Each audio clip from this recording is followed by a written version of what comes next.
Bom dia, boa tarde, boa noite, boa madrugada. Cá estamos mais uma vez nessa terça-feira para nós, dia 11 de agosto de 2026. Esse é o Página Não Encontrada, no YouTube, no Spotify, em alguma outra plataforma de streaming que a gente nem exatamente sabe qual.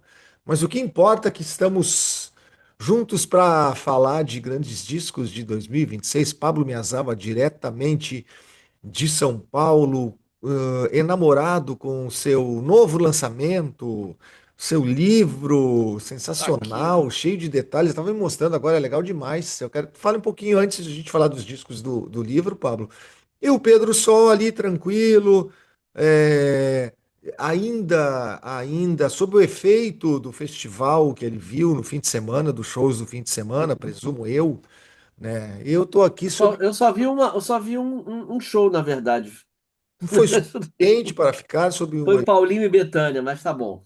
Tá bom, né? Vale por quanto, São Paulinho e Betânia, pessoal? Uns 12 mais ou menos. 12.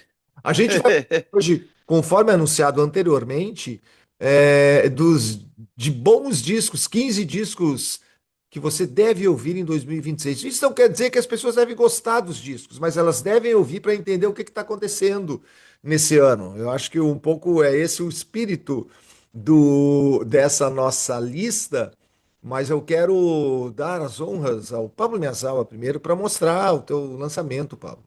Ah, tá. Não, mas aí a gente vai perder tempo. Eu Não, falo mas sobre isso bota só a depois. capa e só vai a capa e o nome. Acabou, e o nome Isso do dia. aqui De onde é? é um, é um livro chamado Nintendistas, que foi financiado por crowdfunding pelos fãs da Nintendo no Brasil. Um trabalho de 2 anos aqui que finalmente está sólido em minhas mãos. Depois eu falo sobre, mas estou muito feliz. Está aqui. É lindão o Ó. livro, né? Reserva de verniz é tudo. Viva a mídia impressa. Texto e foto e blá blá blá, é muito legal. Eu quero dizer, texto e foto. Texto, foto o Pablo me mostrou que tem desenhos. Telinhas de jogo, quadrinhos, tem tudo. É quase um livro multimídia. Quase. Quase assim. Pedro, quer dar um pitaco sobre o show Ah, para a gente encaminhar os discos? um pitaco sobre os discos ou sobre o show? Ou sobre o show, se tu quiser falar alguma coisa sobre É que na hora que você falou, cortou a sua voz na hora que você falou show. Ah, tá. Não, como vocês mencionaram, eu tive no festival Uma Doce Maravilha do Nelson Mota, aqui no final de semana, no sábado, né? Por motivos alheios à minha vontade, não fui no show no domingo, que teria Caetano com Emicida e Paralamas tocando Selvagem. Mas, enfim, eu assisti o que eu mais queria assistir, que era Paulinho da Viola em seu show com a convidada Maria Bethânia, e foi realmente um negócio. é, Incrível, Bethânia. Houve quem reclamasse que ela poderia dar mais, né? Mas esse show, só pelas pérolas, pela canção Para Maria, uma música que tem 60 anos, que foi lançada num festival há 60 anos, é uma parceria do Paulinho com o Capinã, né? Canção Para Maria, Jair Rodrigues gravou, e isso aí, na voz da Bethânia e com o Paulinho, né? Foi incrível, né? Na verdade, aí Maria Bethânia entrando no palco, depois ela cantou realmente Falsa Baiana com Geraldo, que é um clássico, Geraldo Pereira, que é um dos maiores ídolos da minha existência como ouvinte de música brasileira e sambas sincopados, né? E Bethânia, aí eu achei que Bethânia foi ousada, meteu-lhe um Rei Roberto e Erasmo, as canções que você fez pra mim, colocando, o que é foda, porque a gente via no nível do repertório do Paulinho, né? E o Paulinho com algumas surpresas e preciosidades antigas, né? Como o Retiro, tal, no roteiro do show. E foi foda porque realmente ela encaixou um Roberto Erasmo que ficou assim. Não fez feio, não. E é incrível. Parabéns ao Erasmo e ao Roberto. E depois emendou o Reconvexo, que é aquele negócio, se aquele momento Tim Maia, todo mundo. Vou cantar isso aqui, vocês podem correr para o abraço. E então, uma coisa espetacular. Ainda teve Desde que o Samba é Samba, do Caetano. E o final, obviamente, com aquela a Satisfaction ali dos Rolling Stones brasileiros ali. Foi um rio que passou em minha vida, todo mundo entrando junto, uma coisa incrível. Tô esquecendo de uma, sei lá, Mangueira, né? Que é a traição de Paulinho da Viola com a Mangueira, parceria dele com o Hermínio Belo de Carvalho, também foi linda, que eu até postei no meu Instagram. Mas enfim, um show inesquecível. Eu realmente tiro o chapéu para Nelson Motta, porque ele tirou essa da cartola quando ninguém esperava que fosse ser possível botar Maria Bethânia para entrar num show de alguém fazendo coisas muito diferentes. E Paulinho da Viola mudar o show dele também, o roteiro dele. Ele conseguiu isso brilhantemente. Os dois toparam e quem ganhou foi o público. Legal demais. Muito bom. Pablo, tu quer começar com a nossa lista de Vamos lá. discos para ouvir em 2026? Discos de Discos 2000 que ouvimos. que você já É, deveria ter ouvido em 2026, porque estamos ó, quando? Estamos em 2026. São discos que já falamos aqui neste programa ao longo dos últimos meses. Ou Lembrando que normalmente não, esse tipo. Hã? ou não, discos ou não. Tem disco que a gente não falou ainda. Ah, no meu caso, sim. No meu caso, eu sou bem óbvio. São discos que eu já mencionei aqui. E também é uma prova de que eu mal escuto música, né? Eu sou uma farsa. Tô Nossa, aqui no podcast olha, errado. um livro de 490 páginas. É Ah, eu difícil. só escuto o que eu gosto, essa é a verdade. Eu não tenho saco pra ouvir música que não me agrada. E hoje eu fui impactado pela versão de Bichos Escrotos da Anitta. E é por isso que eu só escuto música que eu gosto. Meu argumento é esse. Mas, falando sério, cada um de nós vai mencionar aqui nos próximos minutos do programa 5 discos, e eu tenho uma menção honrosa, então eu ganhei o bônus de falar 6 discos. ó, Escutamos esse Olha aí. ano. Eu acho que a gente podia alternar, inclusive. Eu falo um pouquinho de um, daí o Pedro, daí o Fela, e assim a gente vai até completar os 15, mas lembrando que a gente tem pouco tempo. sim. E eu queria fazer em ordem, de lançamento também. Eu vou fazer em ordem de lançamento, acho que meus amigos não vão fazer, porque Não. afinal eu que sou o anal retentivo que se preocupa com essas coisas, não é mesmo? Mas eu vou começar aqui por um álbum que saiu em março. Aliás, 2 discos saíram em março, mas eu vou falar de um. Eles saíram no mesmo dia, inclusive, dia 27 de março. Eu vou falar primeiro de um, Mulheres Primeiro, e depois eu falo do próximo. Eu vou falar do disco de Courtney Barnett, a australiana mais legal da Austrália, e também aqui da minha realidade. É a única cantora australiana que eu escuto, que lançou o seu quarto álbum, Creature of Habit, Criatura de Hábito, né? Ela é muito sarcástica, ela é canhota, ela é roqueira, ela escreve todas as músicas, ela toca em todas as músicas, com a guitarra canhota dela. Ela é, assim, é o que o Kurt Cobain poderia ter sido se ele, enfim, fosse australiano, né, e tivesse nascido anos depois. Courtney Barnett é uma das maiores compositoras da geração dela. Ela, como eu falei, é divertida, é sarcástica, toca muito bem, canta bem, faz melodias incríveis. Esse disco não é tão bom quanto o segundo disco dela e o terceiro, os dois anteriores que são meus favoritos, que aqui agora não vou lembrar de cabeça o nome, mas discos que eu escutei muito nos últimos tempos, mas esse disco, Creature of Habit, mantém o que eu espero da Courtney. Ela ainda está no topo do jogo dela, consegue compor músicas muito boas, divertidas, 3 minutos, 4 minutos, banda com baixo, guitarra e bateria, um show muito legal de se assistir e discos muito bons para ouvir, para trabalhar, para correr, para não fazer nada, para viajar de ônibus. Ela tá sempre comigo. Courtney Barnett é minha primeira homenageada de 2026. Pedro só, eu adoro ela também. E o disco? Eu vou falar aqui primeiro de um disco que é brasileiro, mas saiu lá por fora, né? E tá mais elogiado, acho que no Guardian do que na imprensa brasileira, que é um disco chamado Vila. Não é o Vila Lobos, né? Mas é uma vila no Catete, onde ele morou. E Catete, bairro onde também morei. Mas enfim. Fabiano do Nascimento, um carioca que é radicado em Los Angeles, né? E ele fez esse disco com o grande Vitor Santos, trombonista, Vitor Santos Orquestra. E é um disco que ele vai lembrar grandes discos de arranjadores brasileiros. As pessoas que demoraram 200 anos para descobrir o Verocai, por exemplo, podem, podem descobrir um disco feito este ano agora, né? Que tem influências, claro, jobinianas, tem de Dori Caymmi, donatianos, tem valsas, tem coisas, é, toda a riqueza, o tesouro harmônico brasileiro tá nesse disco. É um disco belíssimo e eu recomendo fortemente. Oi, O Vila saiu dia 27 de fevereiro, viu, Pedro? Então você deveria ter falado antes de mim, para manter a Ah, que ordem pena. aqui desse podcast. oi, eu vou quebrar tudo então. Agora eu vou lançar um disco que nós não falamos aqui. Foi lançado no mês passado.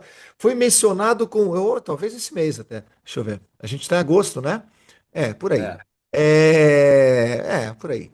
Foi mencionado uma vírgula num episódio anterior por Pedro Sol, mas não falamos sobre Equilibrium 2 da Anitta, sim, que lançou um disco de música brasileira com vários artistas brasileiros, juntou uma galera, tem funk, tem música nordestina, tem MPBzão, tem Alceu Valença Mestrinho, Martinália, o Los Brasileiros, você já sabe que é a faixa de abertura, tem um funk mais tradicional, tem MC Tá, quer dizer, ela pegou rappers brasileiros contemporâneos muito legais e pegou ícones da música brasileira. O Nelson Motta juntou o Maria Bethânia com Paulinho Viola e a Anitta juntou a Anitta com Maria Bethânia. Né? É um disco da Anitta, né? Não se pode esperar da Anitta um disco lá da Lued Luna, por exemplo. Sabe, eu não faço, não se pode esperar um disco que tenha uma qualidade musical e estética tão legal quanto a Lued, que lançou dois discos ano passado, por exemplo. Mas é um disco que para mim coloca a Anitta num lugar que a gente sempre cobrou que ela fosse fazer, que é uma cantora internacional de música brasileira, juntando grandes nomes da música brasileira e estilos musicais gerais, eu ia dizer genéricos aqui, mas vários estilos de música brasileira, sempre com aquele verniz do pop contemporâneo, tal, tal, tal, tal, tal. É como se o Neymar finalmente jogasse umas 5 partidas bem pela seleção brasileira. Então, eu quero dizer que Uau! Equilibrium 2 eu acho que tem que ser ouvido. É o segundo disco que ela lançou nesse ano, o Equilibrium é anterior, mas eu acho que o Equilibrium 2 ele é mais desequilibrado no sentido que tem muito mais música diferente, é menos coeso, talvez. E o primeiro tem a nova geração, Lineker, Marina Sena, etc. E esse segundo ele abre espaço para grandes nomes do passado. Eu achei bem legal a Anitta fazer isso, além do que ela é agora uma garota mais espiritualizada. Isso faz tempo já. E ela tá numa. Ela também colocou mais, de forma mais intensa, a religiosidade brasileira aí nesse disco. Eu achei isso bem, bem interessante. Vocês querem fazer um Aí, comentário, Pedro, eu aí sobre. quero sim, comentar porque esse disco também estava na minha lista. Então, Ah, mas aí tá mas eu posso maravilhoso. dizer, Eu eu quero que o devo Pedro dizer complemente. que eu esperava que a Anitta fosse muito melhor que a Lued Luna. Sinceramente, eu sempre esperei. Pô, Pedro, eu acho super legal o Pedro complementar depois do Pablo, tal, porque a pode falar gente. agora. Pode ser? É Então vamos. lógico. É o mesmo disco. Não, mas aí já tá dito pra mim, tá lindo. Eu só queria dizer isso, só acrescentar que eu fico super feliz que a Anitta tenha abraçado o Brasil finalmente, porque apesar que eu sei que ela em paralelo continua fazendo aquelas coisas que eu acho um tanto quanto genéricas, onde ela nem se destaca tanto quanto originalmente sonhou. Mas enfim, fico muito feliz que ela tá aí, que ela se conectou maravilhosamente com quem ela é com a moça lá de Honório Gurgel e, mostrou que o talento continua ali, tá ali, todo ali. Exatamente.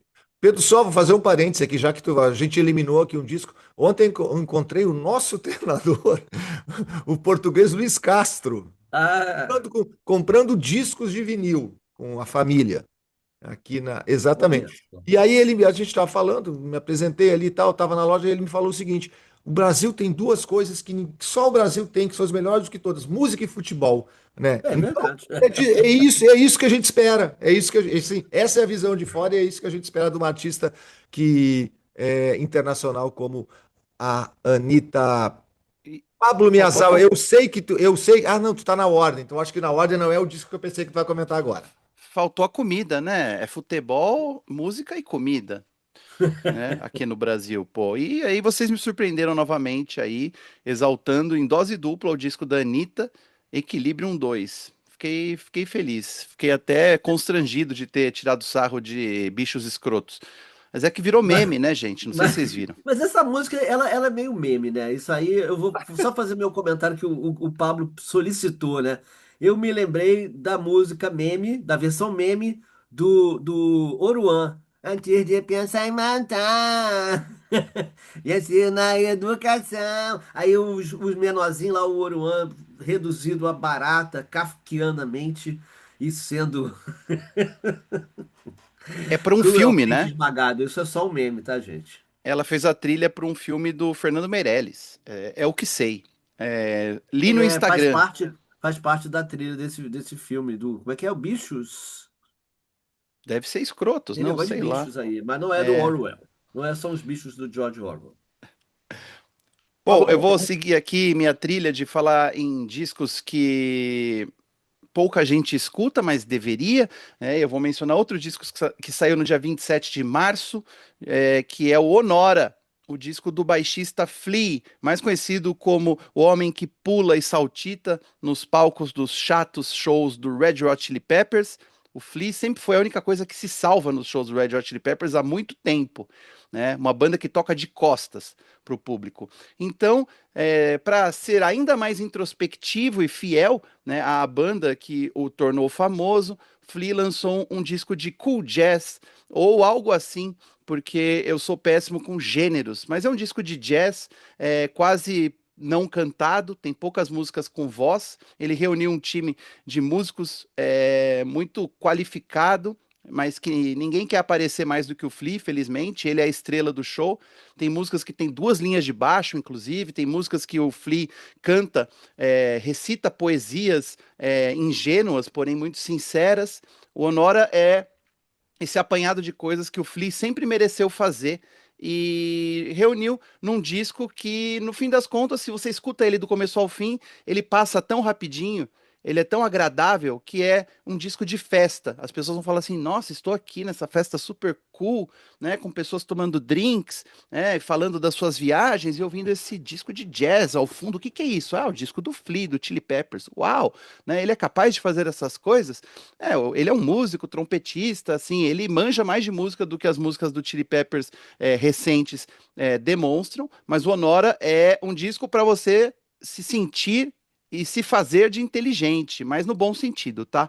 Assim, quando o disco saiu, muita gente falou bem e eu fiquei surpreso. Nossa, que legal as pessoas estarem gastando tempo num disco que não tem nada a ver com o que o Flea costuma fazer no Chili Peppers, e ainda assim, um disco de boa música, um disco de jazz, que é um gênero que pouca gente conhece ou entende muito bem nos dias de hoje, ainda que as redes sociais ajudem bastante a difundir, muitos músicos ainda fazendo jazz legal e discos de jazz antigos, clássicos, voltando aí para a geração Z, fazer dancinhas no TikTok. O Honora é um disco que faz todo sentido em 2026. É o Flea tocando jazz e sendo feliz, e eu recomendo para vocês. Maravilhosa, muito melhor do que acertar um rótulo, que a gente nunca acerta também. Essa descrição, esse relato do Pablo, eu concordo, só não concordo mais ainda porque ele não diz que os shows dos Chili Peppers são muito chatos. Ah, ele falou, então é 100% Mas acima são, não são? são Então tá. chatíssimos. Nossa. Pedro só. Obsessão. Bom, eu agora surpreenderei, talvez, algumas pessoas, mas eu vou citar o disco do Bridget Calls Me Baby, o segundo disco, o segundo álbum deles, Irreversible, saiu em março de 2026 e é um belíssimo disco. As pessoas podem falar, ah, mas é muito derivativo. Eles são uma banda americana lá de Chicago. Eles são derivativos dos ingleses, dos Smiths. Tem músicas agora que vocês vão lembrar bastante do Peter Hook do New Order. E, enfim, são as referências e muito bem referidas aqui, bem tratadas. E essa banda, os singles são todos assim, os três primeiros singles matadores. Todos estão nas minhas playlists de corrida e de alegria, de rock and roll desse ano 2026. E eu fico muito feliz porque, mesmo falando, isso aqui parece isso, parece aquilo, mas eu acho que o tempo vai trabalhar a favor. do Bridget Calls Me Baby, e recomendo a audição sem preconceitos. Adorei o nome da banda. É. É muito bom. Vai Brigitte. adorar o contrabaixo Devin Wessels, que é o baixista.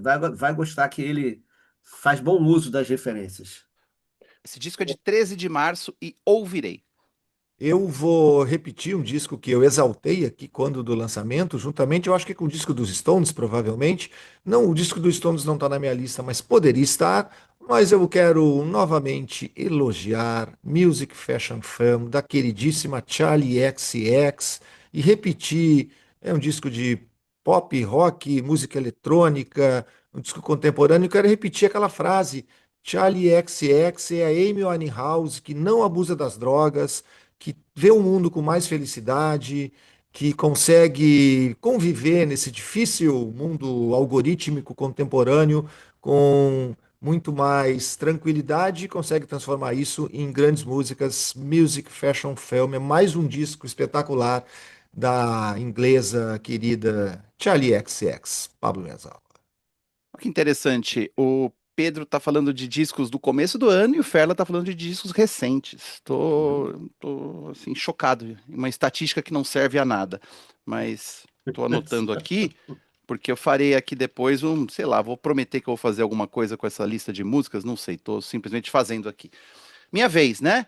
Vou falar agora de um álbum de outro integrante secundário de uma banda famosa, que às vezes as pessoas esquecem que tá lá, mas ele é o ser humano mais bem desenhado dessa banda, desse quinteto britânico chamado Radiohead. Eu tô falando do Ed O'Brien, o guitarrista, ou melhor, o tocador de barulhinhos de quase 2 metros de altura do Radiohead, que é o fiel escudeiro do Tom York. Sem ele não tem banda, segundo o Tom York. Mas ninguém sabe dizer o que o Ed O'Brien tá tocando nas músicas do Radiohead, né? Porque ele tá sempre agachado, mexendo em algum botão. E, bom, essa personalidade dele, assim, é um cara bem interessante, afável, né? Magnético. Você, quando tá vendo o show do Radiohead, é impossível não reparar naquele monolito fazendo barulhinhos. Enfim, eu vou chamar de barulhinhos porque eu já tentei decifrar o que o Ed faz no Radiohead e é difícil. Cada música ele faz uma coisa. Ele resolveu juntar todo esse repertório, pegou um pouco da experiência que ele teve morando no Brasil também, experiências boas no litoral norte aqui das praias de São Paulo e fez esse disco muito bonito que eu também não sei classificar, chamado Blue Morpho, que comentamos aqui já como um tipo de música boa para se ouvir, para se deixar levar. Eu não vou dizer que é autoastral, porque não é, né? O Ed tem essa aura meio soturna, não exatamente mal-humorado, pelo contrário, muito simpático, mas as músicas definitivamente não são felizes. Eu não sei nem o que dizer, apenas sentir. Acho que é o melhor slogan que eu posso dar para esse disco, que é surpreendente, porque não tem nada do que você já ouviu no Radiohead, nenhuma das melodias, nada que faça você pensar, nossa, entendi que isso veio dali. Ao mesmo tempo, fica claro que é um disco do cara que toca barulhinhos no Radiohead, inspirado pela experiência dele nas praias de São Paulo. Então, por que não? Então, escute Blue Morpho, que eu acho que a música e tudo mais o que você sentir vai dizer muito mais do que eu posso explanar aqui, porque tá difícil. Eu tô enrolando vocês. Mas é isso, o disco do Ed O'Brien saiu dia 22 de maio e eu gostei. Pedro, Tô inspirado Vou, che- hoje. vou citar agora um disco que chegou há pouco tempo, chegou dia 31 de julho, que é a volta do Ruth Column, do Vini Riley, que é uma figura cult de Manchester, né? Ele foi o primeiro contratado da Factory, é um cara que o Frusciante é fãzaço dele, as pessoas amam ele como guitarrista e ele supera questões de saúde incríveis para fazer esse disco. O disco chama Renaissance. É o primeiro. É o primeiro em 16 anos e ele tá do jeitinho que os fãs gostam, aquela coisa etérea, com coisas orquestrais, com coisas muito delicadas, assim, um pouco que podem chegar ao que se chama de folktrônica, né? E tem músicas lindas, como Sargasso Sea, já recomendada, né? E as pessoas vão gostar. Acho que assim, quem conhecia a lenda do Ruth Collum, que começou lá nos anos 80, né? É, a lenda tá bastante, assim, a lenda tá confirmada nesse lançamento novo. É um disco que acho que muitas pessoas vão se encantar até o final do ano. É um disco que está muito, muito bem cotado nas listas, nessas listas de meio ano, que saíram em várias publicações. É um disco que causou bastante. A gente tem discos de bandas dos anos 60, 70, 80 e 90 muito bons nessa primeira metade de 2026. Com isso, eu cito o disco que eu não vou colocar na lista aqui, mas o disco dos Stones, que merece essa Você não menção. vai colocar? Não, eu troquei disco do Stones aqui, porque eu achei que eu tirei Stones e tirei o disco da Madonna também, o Confessions 2, só para botar um disco de janeiro. Por quê? Porque as pessoas vão esquecer desse disco. Por isso que eu falei de discos muito mais novos.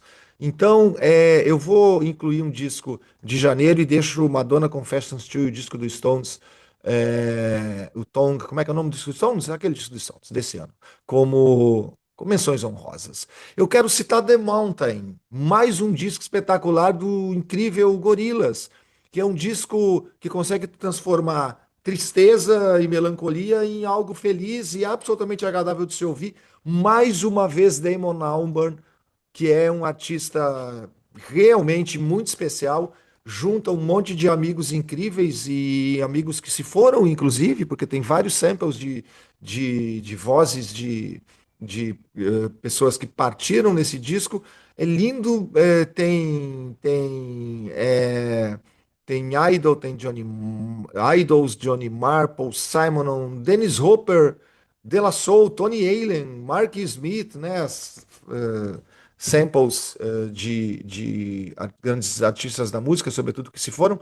E é um disco muito agradável, muito sensível. Os produtores perderam os pais durante as gravações, mas não menos agradável de ser ouvido. The Mountain do maravilhoso Gorillaz, que foi lançado em janeiro. Foi o primeiro disco que a gente resenhou esse ano. Por isso Na resolvi verdade, fevereiro, ô Ferla, 27 de fevereiro, tá escrito Ah, aqui. verdade, é. mais cedo.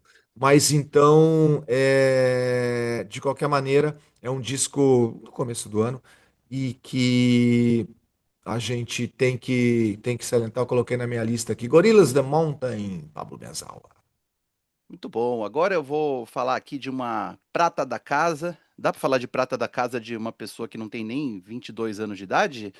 É, a Olivia Rodrigo, gente. Vocês já cansaram de ouvir da Olivia Rodrigo. Acho que vocês ouviram tanto falar sobre a Olivia Rodrigo, ou talvez tenham ouvido mais falar sobre a Olivia Rodrigo aqui do que no seu feed de Instagram. Porque a moça merece. Ela é muito boa. Se você entrar nas postagens sobre ela, nas entrevistas dela, nas redes sociais, no YouTube, os comentários são pessoas embasbacadas falando: Meu Deus, ela só melhora. Sou uma pessoa de mais de 40 anos e escuto Olivia Rodrigo. Essa mulher é fantástica. E todo mundo, obviamente, e que bom, exaltando a qualidade das composições, como ela é talentosa, como ela sabe fazer música e como ela sabe buscar referências que não fazem ela parecer forçada ou se metendo onde não é chamada. Por exemplo, nesse novo disco dela, de 12 de junho, né, muito adequada à data, o Dia dos Namorados aqui no Brasil, ela lançou You Seem Pretty Sad for a Girl So In Love, que é um disco de romance, de estar apaixonada e daí de coração partido na segunda metade, e realmente você sente essa montanha-russa emocional em músicas muito bonitas. Bonita, sim, é rock de guitarra, tem muita coisa ali que, enfim, foi pega, né, capturada dos anos 90. Então você escuta e fala assim, essa música poderia ter sido lançada em 1996, mas é porque a menina tem boas referências, tem um bom produtor também, mas o negócio ela escuta muita música, ela sabe compor, ela sabe escrever letra e tem um carisma gigante. Esse disco vai estar no top 5 de todas as listas de melhores discos de 2026. Não sou eu que estou falando, são as pessoas, a crítica especializada. E eu insisto aqui para meus amigos para escutarem, darem uma chance a Olivia Rodrigo, porque além da voz dela ser muito incrível e marcante, as músicas são muito boas. E eu destaco a música que ela fez junto com o Robert Smith, que ela faz um dueto com ele, que chama What's Wrong With Me, mas eu também destaco a música que vem antes, o single The Cure, que não tem a ver com The Cure, mas poderia, que para mim é a música do ano até agora. Pessoal, Pois é, fiquei na dúvida aqui, cruelíssima. Eu ia citar o disco do João, mas eu vou ficar na minha obsessão, que é o Trash Can Sinatras, porque fiquei muito emocionado na semana passada e até fui investigar um pouco mais sobre o John Douglas, que morreu semana passada, que morreu logo após o lançamento desse disco do Trash Can Sinatras, que para mim estaria o Ever the Optimist, que é o disco despedida do John Douglas. O John Douglas é autor de alguma das músicas mais bonitas do Trash Can Sinatras, que é a banda escocesa, para quem não ouviu o último episódio. E ele morreu, não diziam qual era a doença. Depois eu fui dar uma investigada. Ele tinha uma doença autoimune, parece que era colite ulcerativa, e isso nos últimos 13 anos afetou acho que a saúde dele. E ele era casado com a irmã do cantor do Trash Can Sinatra, que é o Francis Reader. A Eddie Reader, que teve uma banda que nos anos 80 foi bola da vez, ganhava Brit Awards, que era o Fairground Attraction. E, enfim, as pessoas que estavam achando que talvez a banda acabasse, eu duvido que o Trash Can Sinatra vá acabar, porque primeiro que o Francis Reader também é uma das forças criativas, e segundo que esse disco de despedida é muito bom e eu acho que ele vai dar uma sobrevida até também por uma questão de honrar a memória do John Douglas. E tem muitas músicas bacanas. Uma das mais legais é um dueto, Bad Husband, que é até para quem não conhece a banda, é um pouco diferente. Mas, enfim, esse disco Ever the Optimist fica aí com uma despedida linda e eu coloco sim entre os melhores do ano. muito bom. Lindo. Gente, eu vou citar minhas duas aqui para a gente não ficar sem, depois o Pablo, porque a gente vai ficar sem tempo, vou ser rapidinho aqui. Um disco de uma banda mais desconhecida, Blame the Clown, do Twisted Teens, dupla de New Orleans, rock de garagem com pedal steel guitar, é muito legal o disco, eu tinha falado rapidamente dele por aqui, quando foi lançado, Como é o e nome do disco? o disco é Blame the Clown, o nome da Culpe o dupla palhaço. Tá. Twisted Teens é o nome da banda. E rapidamente eu vou citar Feixe de Fogo, um disco da Burr, que era a Karina Burr, agora é o Burr ou E-Burr, eu não sei, é o Burr, é Burr, de qualquer maneira. Feixe de Fogo, tem uma música do Alceu Valença que diz: Ai, a solidão das capitais, eu não vou, não vem, não vais. Ela olhava e não me via. Ela nasceu em Salvador, mas cresceu em Pernambuco. Então, mas ela mora em São Paulo, faz os discos paulistanos urbanos. Então, acho que é um pouco disso, essa coisa da pessoa do Nordeste que vai morar na grande cidade e tem todas essas inquietações. É muito legal como o Karina Burr faz isso, ou agora com o novo nome de Burr. Tem Arthur Lindsay, Fernando Catatal e Rami Freitas participando. E assim eu fecho meus 5 discos, agilizando, porque a gente está só com 1 minuto para falar. Temos 1 minuto, então. Só vou citar aqui 2 discos, então. O disco do Strokes, Reality Awaits. Ninguém gostou, mas eu gostei. E o azar é seu se você não gostou. E mencionando também o grande meme do primeiro semestre, Angine de Poitrine, o duo extraterrestre que lançou o seu volume 2, que é bom também, mas ao vivo é melhor. Pedro, acho que você tem mais um disco para falar. Não, já foi todos. Que Então a pronto. Anitta foi. Então sei lá o que eu vou fazer com essa lista. Talvez eu coloque os links ali na descrição do Se YouTube. quiser, eu boto um bônus track para o pessoal. Quem gosta de alternative country, a cena lá americana, tem uma banda chamada Oven, que lançou Gnawing at the Core desse disco aí. Eu meti logo umas 3, 4 músicas na minha playlist Melhores do Ano. Ouvem. Opa! Genial! Queridos, semana que vem nós voltamos, porque o tempo esgotou. Eu acho que foi bem bacana. Ouçam esses discos, vocês vão ser mais felizes. Ou não, vão Isso. ficar bravos com a gente, tudo bem. Aí vocês falam que não gostaram. Bichos, saiam dos lixos. Antes de pensar em matar. Dá o like, faz aquelas coisas lá que a gente pede pro YouTube sempre. Segue a Isso, gente. faça.